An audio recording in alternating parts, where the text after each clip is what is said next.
পটল তো অনেক রকমের রান্না করে খেয়েছেন, আজকে আমি যেভাবে দই পটল করেছি এভাবে একবার রান্না করে খেয়ে দেখবেন, গরম ভাতের সঙ্গে আর কিছুই লাগবে না। কতটা সুন্দর হয়েছে দেখুন। গরম গরম ভাতে যদি এইভাবে দই পটল করে নেওয়া যায় সেটা কিন্তু অসাধারণ লাগে। তাই আমার অনুরোধ রইলো এইভাবে একবার তৈরি করে খাওয়ার।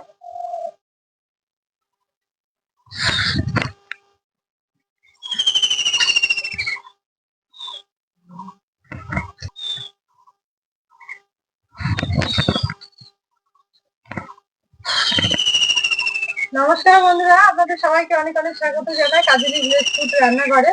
তো গরমের শুরুতে আমি আজকে আপনাদের সঙ্গে দই পটলের একটা রেসিপি শুরু করবো। বাজারে তো অনেক মোটা মোটা খুব সুন্দর সুন্দর পটল উঠেছে, এই পটল দিয়ে যদি দই পটল করা যায় সেটা কিন্তু খুবই ভালো লাগবে।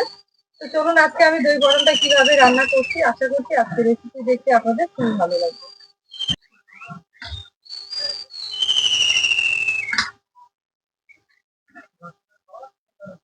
তাহলে বন্ধুরা চলে এসেছি আমার রান্নাঘরে।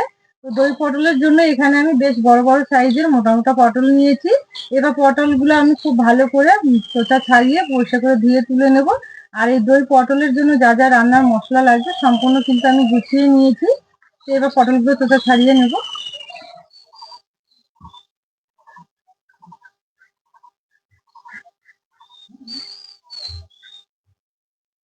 তো দেখুন পটলগুলো আমি এইভাবে ছাড়িয়ে নিয়েছি চোচা। এবার দুই পাশে একটু কেটে দেবো। এইভাবে একটু দুই দিকে কেটে দিতে হবে, তাহলে কিন্তু এর ভেতরে মশলাগুলো ঢুকে যাবে আর খেতেও কিন্তু বেশ ভালো লাগবে। তো সবগুলোই আমি এইভাবে কেটে নেব সেটা ছাড়িয়ে নেওয়ার পর।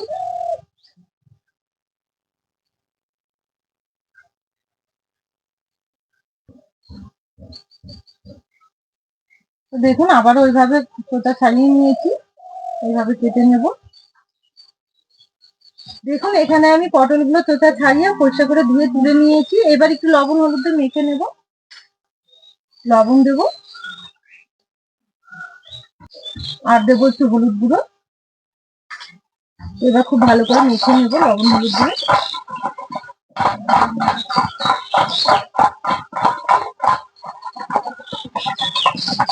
তো দেখুন এখানে আমি খুব সুন্দর করে মেখে নিয়েছি। এবার আমি কিছুক্ষণের জন্য ঢেকে রেখে দেব। দই পটল রান্নার জন্য এখানে আমি কিছু মশলা নিয়েছি, কয়েকটা কাঁচা লঙ্কা আর আদা কুচি করে নিয়েছি, আর নিয়েছি কাজু বাদাম। তো এগুলো এবার আমি মিক্সিতে ঘুরিয়ে সুন্দর একটা পেস্ট তৈরি করে নেব। সামান্য একটু জল দিয়ে দেবো।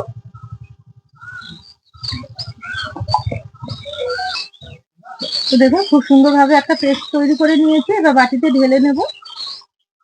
এবার আবারও আমি একটা মশলার গোলা তৈরি করে নেব এই বাটিতে। পরিমাণ মতো হলুদ গুঁড়ো দেবো,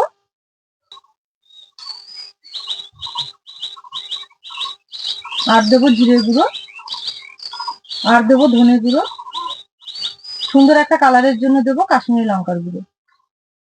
এবার জল দিয়ে খুব সুন্দর একটা মশলার গোলা তৈরি করে নেব।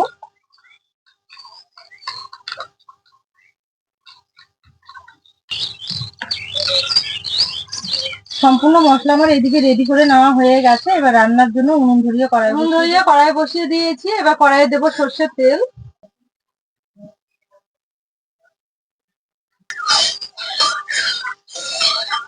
তেল এদিকে গরম হয়ে গেছে। এবার যে আগে আমি পটলগুলো মেখে রেখেছিলাম এগুলো এবার ভেজে নেব।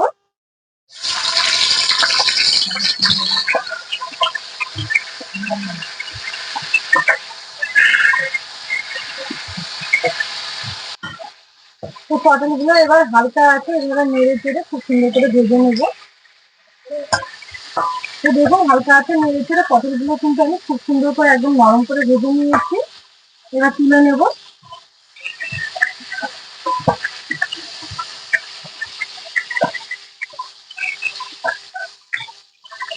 এবার পটল ভাজার তেলেই আমি কাঁচা লঙ্কা আর আদা বাটা আর কাজু বাটা নিয়েছিলাম যে একসঙ্গে বেটে, এবার ওটা দিয়ে দেবো। দিয়ে একটু নেড়ে চেড়ে নেবো ভালো করে। তো দেখুন এই মশলাটা দেওয়ার পর 2 মিনিট মতো নেড়ে চেড়ে ভালো করে কষিয়ে নিয়েছি। এবার যে আমি মশলার গোলাটা করে রেখেছি এবার এই মশলার গোলাটা দিয়ে দেবো। দেওয়ার পর আবার একটু ভালো করে নেড়ে চেড়ে 2-1 মিনিটের মতো কষিয়ে নেব। দেখো খুব সুন্দর করে একটু আবারও নেড়ে চেড়ে নিয়েছি, মশলা থেকে তেল ছেড়ে দিয়েছে। এবার এই সময় দেবো আমি ফেটিয়ে রাখা টক দই। টক দইটা কিন্তু খুব ভালো করে একটু ফেটিয়ে নিতে হবে। তো আমি আগে খুব ভালো করে ফেটিয়ে নিয়েছি। দেওয়ার পর আবার একটু নেড়ে চেড়ে কষিয়ে নেব। দেখুন টক দই দেওয়ার পরেও কিন্তু খুব সুন্দর করে মশলাটা একটু কষিয়ে নিয়েছি। এবার যে বাটিগুলোতে আমি মশলাগুলো রেখেছিলাম সেই বাটিগুলো ধোয়া জল আমি দিয়ে দেবো এবার।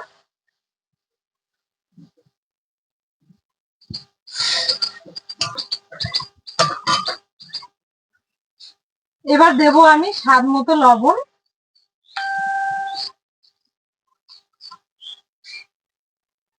দই পটলের টক দইয়ের ব্যালেন্সটা রাখার জন্য এখানে দেবো আমি সামান্য পরিমাণে চিনি। আপনারা দই পটল করলে অবশ্যই একটু চিনি ফেলে দেবেন।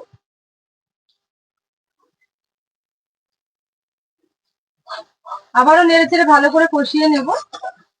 তো দেখুন ফাইনালি খুব সুন্দর করে আমি মশলাটা খুব ভালো মতো কষিয়ে নিয়েছি আর খুব সুন্দরভাবে তেল ছেড়ে দিয়েছে।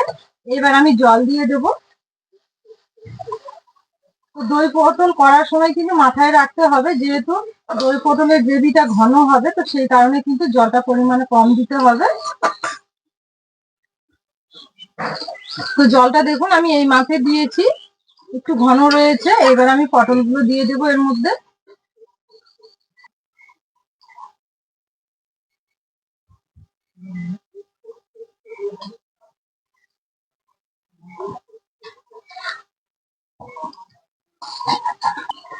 এবার পটল দেওয়ার পর আবারও ভালো করে ফুটিয়ে নেব।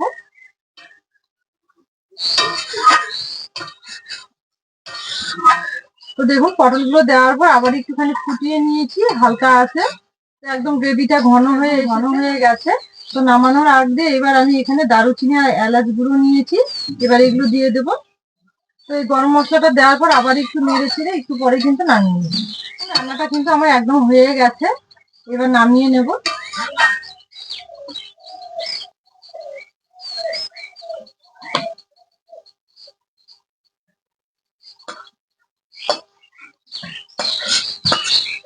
তাহলে বন্ধুরা দেখলেন আজকে দই পটলটা কিভাবে রান্না করলাম। আর এই রান্নাটা করতে কিন্তু খুব বেশি সময় লাগে না, চটপট হয়ে যায়। আর দই পটল করে যদি গরম ভাতে খাওয়া যায় খেতে কিন্তু অসাধারণ লাগে। গরম ভাতে কিন্তু আর সঙ্গে কিছু লাগবে না। বাড়ির সবাই খেতে কিন্তু খুবই পছন্দ করবে, তাই আমার অনুরোধ রইল এইভাবে একবার রান্না করে খাওয়ার। আমার রেসিপিগুলো যদি আপনাদের ভালো লেগে থাকে তাহলে অবশ্যই আমার চ্যানেলটি একবার সাবস্ক্রাইব, লাইক, শেয়ার করবেন। আর পাশে থাকা বেল আইকনটি ক্লিক করবেন সবার আগে নোটিফিকেশন গুলো পাওয়ার জন্য। আর ফেসবুক পেজ থেকে দেখলে পেজটা একবার ফলো করবেন। আজকে রেসিপিটা এখানে শেষ করলাম। সবাই খুব ভালো থাকবেন, আবার দেখা হবে নতুন রেসিপি নিয়ে।